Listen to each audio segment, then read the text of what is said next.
Selamat pagi anak-anak. Hari ini kita bertemu kembali tetap dalam tema 4. Kalau kemarin kalian belajar dari PP 2 dan 3 dari subtema 2, kita hari ini belajar dari PP 3 dan 4 tetap pada subtema 2. Pada hari ini kita akan banyak belajar dari pantun. Bagaimana pembuatan pantun dan identifikasinya. Di halaman pertama ini kamu bisa melihat ada satu buah pantun. Saat malas tak bertenaga, jangan diam seperti patung. Ayo kita berolahraga, bersepeda keliling gunung. Ya. Maka mari kita akan bahas pada halaman 65. Halaman 65, ayo berlatih. Kalian lihat di atas itu ada pantun. Ya, ada pantun. Saat malas dan tak bertenaga, jangan diam seperti pagar. Sebaiknya lakukan olahraga agar peredaran darah menjadi lancar. Nah, mari kita bahas halaman tersebut. Baik, mari kita menjawab di kolom ayo berlatih. Jelaskan ciri-ciri pantun di atas. Ciri-cirinya sudah Pak tulis di situ, ada 4 baris. Itu ada satu bait terdiri dari 4 baris. Tetap pantun memiliki saja AB-AB, itu ciri-ciri pantun. Jadi kalau kapanpun ditanya ciri-ciri pantun bersajak AB-AB. Baris pertama sampai keempat berturut-turut apa itu? Saat malas dan tak bertenaga, itu 10 suku kata. Kemudian jangan diam seperti pagar, itu 9 suku kata. Kemudian sebaiknya lakukan olahraga, itu 11 suku kata. Terus agar peredaran darah menjadi lancar, itu 13 suku kata. Walaupun biasanya hanya 8 sampai 12, tapi kelebihan 1 tidak apa-apa, tidak terlalu bermasalah. Ya. Kemudian yang kedua, identifikasilah sampiran dan isi pantun di atas. Sampirannya adalah yang mana? Pinter. Sampirannya adalah baris pertama dan kedua. Saat malas dan tak bertenaga dan jangan diam seperti pagar. Lalu isinya apa? Sebaiknya lakukan olahraga agar peredaran darah menjadi lancar. Ya. Kemudian apa amanat dari pantun di atas? Amanat itu nasihatnya. Nasihatnya apa itu? Olahraga adalah salah satu cara peredaran darah menjadi lancar. Kemudian yang keempat, buatlah sebuah pantun lalu identifikasilah ciri-cirinya. Itu sudah ada pantun tertulis di slide itu. Si Budi datang terlambat karena bangun kesiangan. Jika ingin peredaran darah sehat, rajinlah makan sayur-sayuran. Ciri-cirinya tetap 4 baris, bersajaknya AB-AB itu kan at-an itu kan AB-AB tetap. Kemudian suku katanya ada 8, 9, 12 dan 8. Tetap baris 1 dan 2 isi sampiran, dan baris 3 dan 4 adalah isi. Oke, jelas? Mari kita lanjut berikutnya. Berikutnya kalian buka halaman 67. Ayo membaca. Pak Damar merupakan pengusaha sandal refleksi. Pak Damar memproduksi sandal yang dapat digunakan untuk melancarkan peredaran darah dan seterusnya. Ya. Lalu mari kita menjawab pertanyaan di ayo berlatih. Kalian bisa meneruskan bacaannya, ya. Identifikasilah interaksi manusia dan lingkungan pada bacaan tersebut. Nah, Pak Damar memperoleh kayu dari daerah sekitar untuk dijadikan sebagai bahan pembuatan apa tadi? Sandal refleksi, ya. Kemudian bagaimana pengaruh interaksi manusia terhadap lingkungan? Jadi hubungan manusia dengan lingkungan itu bagaimana? ya. Pemanfaatan sumber daya alam SDA, biasanya disingkat sumber daya alam itu biasa disingkat SDA, untuk memberikan manfaat bagi masyarakat. Manfaatnya apa? Untuk pembuatan sandar refleksi tadi, membuka lapangan pekerjaan, akhirnya banyak yang membantu toh. Nah, karena banyak yang membantu, jadi mendapat kerja dan juga mendapat upah. Meningkatkan ekonomi masyarakat sekitar. Kenapa? Karena penjualannya tadi. Penjualan sandar refleksi itu meningkatkan ekonomi masyarakat sekitar. Dan manfaat sandar refleksi untuk kesehatan peredaran darah. Akhirnya banyak yang memperoleh manfaat dari sandar refleksi itu. Ya. Kemudian, apa manfaat usaha Pak Damar bagi masyarakat sekitar? Nah itu ada 3. Membuka lapangan pekerjaan, meningkatkan ekonomi masyarakat sekitar, dan memenuhi kebutuhan sandar refleksi bagi masyarakat. Bagi masyarakat siapa? Masyarakat lebih banyak lagi. Mungkin masyarakat sekitar juga yang di luar masyarakat tersebut yang ikut membeli sandar refleksi. Apa yang dilakukan Pak Damar untuk mengurangi kerusakan lingkungan akibat usahanya? Itu mengajak apa? Reboisasi. Reboisasi itu apa? Penanaman hutan kembali agar tidak gundul. Ya. Apakah terdapat hubungan ketergantungan dari bacaan di atas? Ada, yaitu antara Pak Damar sebagai pemasok kayu serta hubungan Pak Damar dengan masyarakat sekitar yang saling membutuhkan.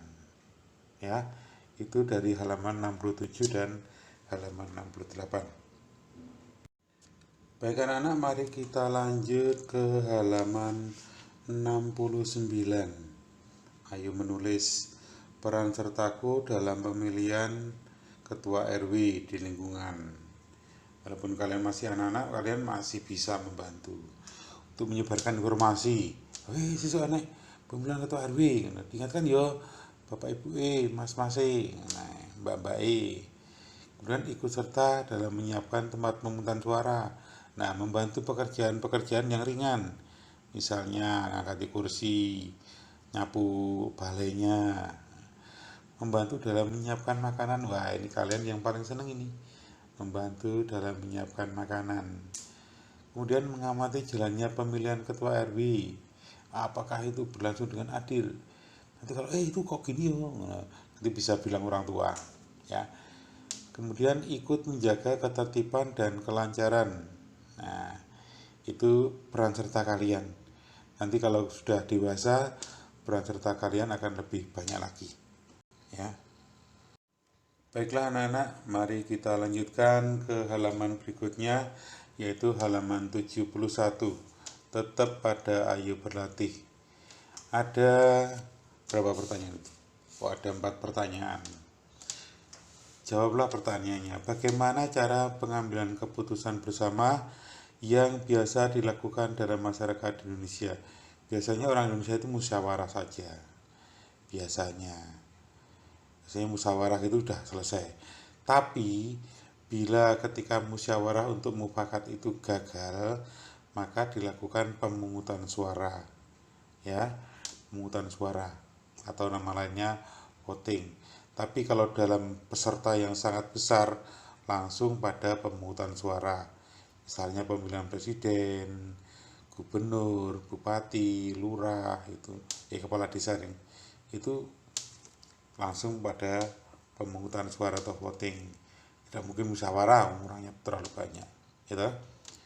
Kemudian yang kedua, apa saja masalah dalam masyarakat yang dapat dipecahkan dalam pengambilan keputusan bersama? Itu ada beberapa itu. Pemilihan ketua RT RW, ya, itu bisa musyawarah dalam keputusan bersama. Kemudian menentukan jadwal ronda malam, menyelesaikan perselisihan, terus penyelenggaraan suatu acara seperti lomba-lomba itu biasanya pakai musyawarah. Pemilihan ketua RT, RW, kepala desa itu bukan musyawarah, itu awalnya. Tapi pas pemilihannya voting, ya. Tapi untuk ketua RT atau RW juga ada yang langsung musyawarah selesai. Tapi rata-rata semua pakai voting, ya, terutama kepala desa itu pasti pakai pemungutan suara. Kemudian bagaimana cara masyarakat melaksanakan tanggung jawabnya sebagai warga? Itu ikut serta itu menjaga kebersihan lingkungan, kemudian melaksanakan jadwal ronda malam, menjaga kerukunan antar warga, itu caranya. Kemudian sebagai seorang siswa sekaligus warga, apa yang dapat kamu lakukan? Yaitu yang ringan-ringan itu aja, menjaga kebersihan lingkungan, menjaga kerukunan antar teman dan tetangga, itu aja, ringan-ringan aja, ya. Nanti semakin besar kalian, maka tanggung jawab kalian juga akan semakin besar, ya. Baiklah anak-anak, mari kita lanjutkan ke halaman berikutnya, yaitu halaman 73. Sistem pemilihan ketua RT atau RW. Itu Pak Eri tayangkan di situ, sambil sama dengan yang di buku. Itu hanya sedikit rangkuman saja, misalnya calon ketua RT yang berhak dipilih sekurang-kurangnya ijazah SMA. Tahap awal memilih 5 bakal calon. Tahap kedua 5 bakal calon itu ditentukan oleh panitia. Terus berikutnya wajib hadir saat pemilihan bakal calonnya. Kemudian dipilih secara langsung oleh warga, minimal 75% dari jumlah warga. Terus ketentuan lain dapat ditetapkan berdasarkan hasil musyawarah warga. Itu menurut ketetapan pemerintah. Tapi tidak tidak dipungkiri lagi ketika di masyarakat hal seperti itu tidak dilakukan. Misalnya ketua RT-nya atau RW langsung dipilih, besok pemilihan ketua RT, langsung aja datang semuanya. Kemudian siapa yang mau sih belum jadi RT, nah ditunjuk, lalu dipilih voting melalui pemilihan. Gitu aja, sederhana.